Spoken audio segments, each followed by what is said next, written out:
बिस्मिल्लाहिर्रहमानिर्रहीम। अस्सलामुअलैकुम everyone. Welcome back to my YouTube channel. आज मैं आप लोगों के साथ आईक्यू के कुछ इंपॉर्टेंट सवाल डिस्कस करूंगा।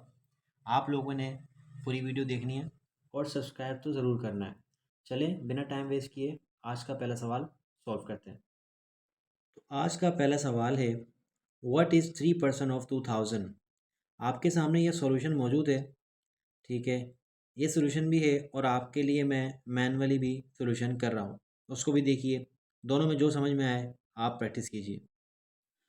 तो 3% ऑफ 2000 ना, मैनुअली आपको ये होगा कि कैलकुलेशन करना आ जाएगी, बिना कैलकुलेटर के आप सॉल्व कैसे कर सकते हैं। देखिए, जब भी आपने परसेंटेज फाइंड करना हो ना किसी नंबर के साथ, तो उसका पहला तरीका ये है कि जो परसेंटेज का साइन नज़र आ रहा है आपको, उसको आप डिवाइडेड बाय 100 कर देंगे। मैं रिपीट करता हूँ कि जो परसेंटेज का साइन है ये बराबर होता है 100 के, मतलब 100 मतलब परसेंटेज।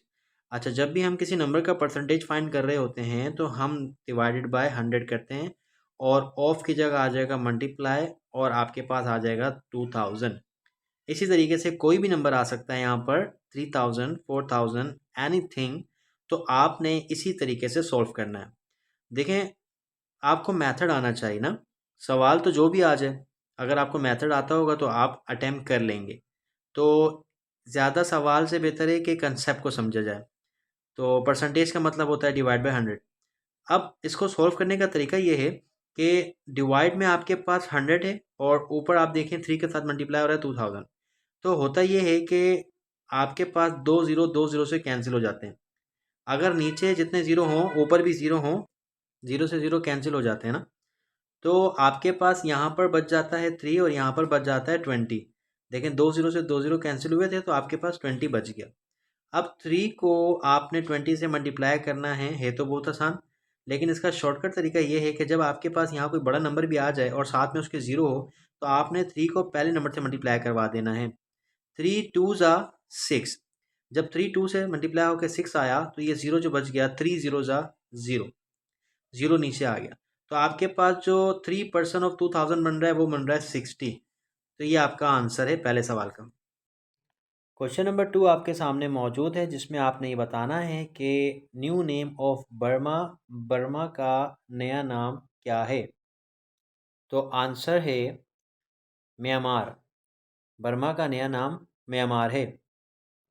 सवाल नंबर 3 आपके सामने मौजूद है, blood is cleaned by dash. Blood साफ होता है डैश से। जवाब है लीवर। जिगर जो है वो खून को साफ करता है। आपके सामने मौजूद है question number 4, thickest layer of earth.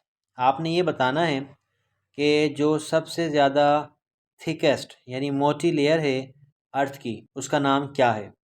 आपके सामने आंसर मौजूद है, उसका नाम है मेंटल। अर्थ की जो थिकेस्ट लेयर है उसका नाम है मेंटल। आपके सामने मौजूद है question number 5, what is the full form of ILO। इसका जवाब है I for international, L for labour, O for organisation.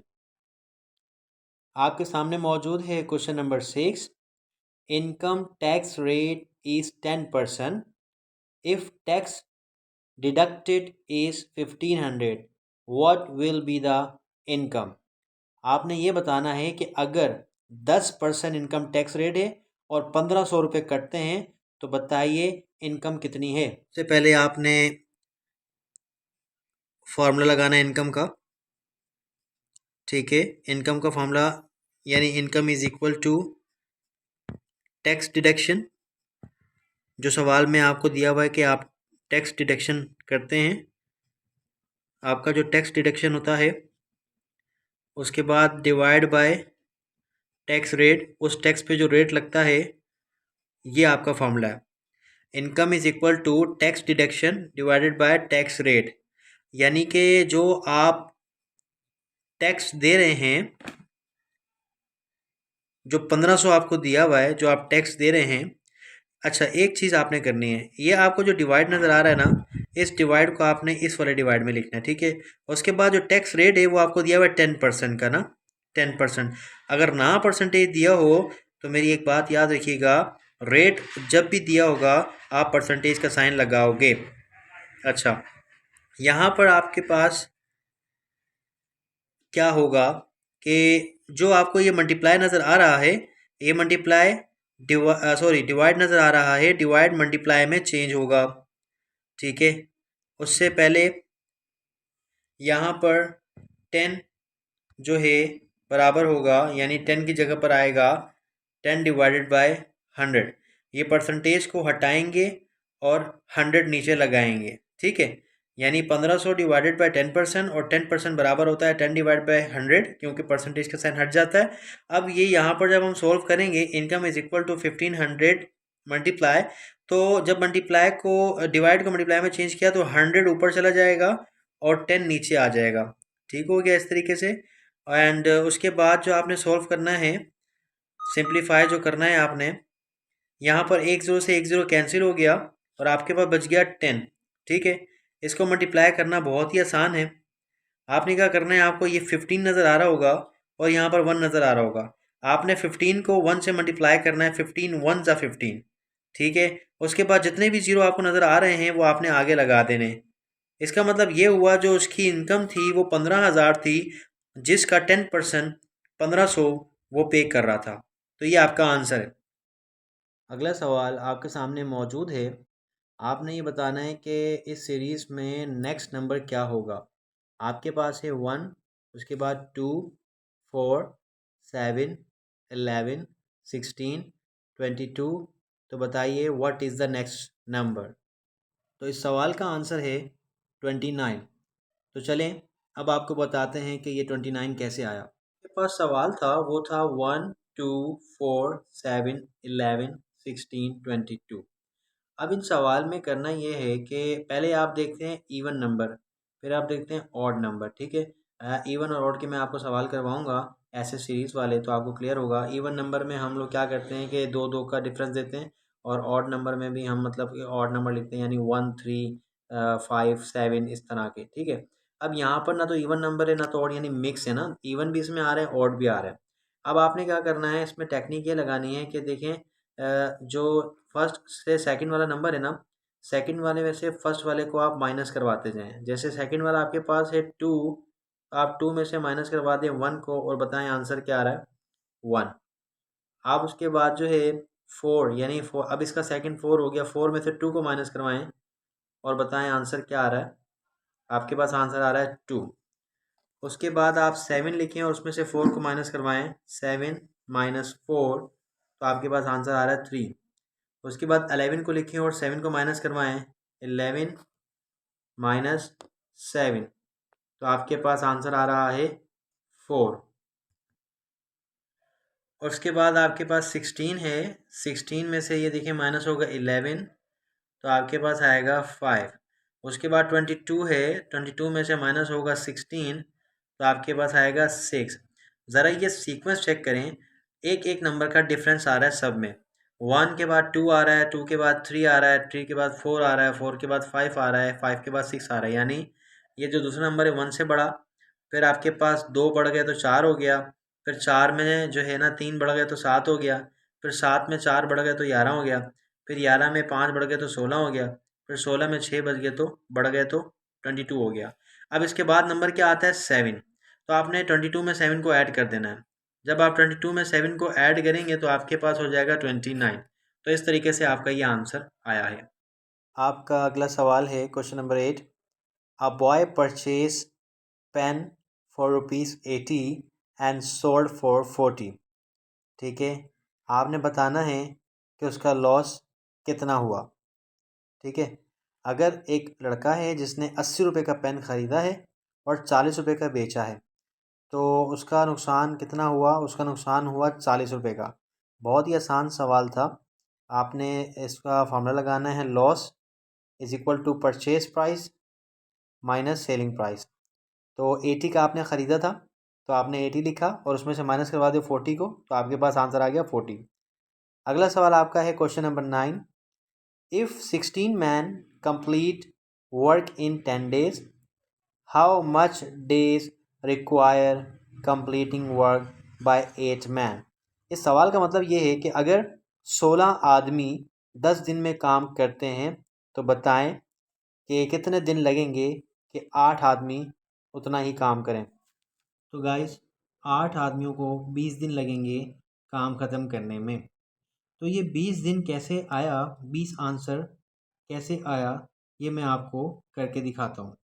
तो इस सवाल को आपने सोल्व कुछ इस तरीके से करना है। देखें इस तरह के सवाल भी आ सकते हैं ना, तो कंसेप्ट समझ लें और फिर कोई भी वैल्यू आ जाए, दो चीज़ें होंगी जिसमें से दो तीन दी होंगी और एक मालूम करनी होगी ना।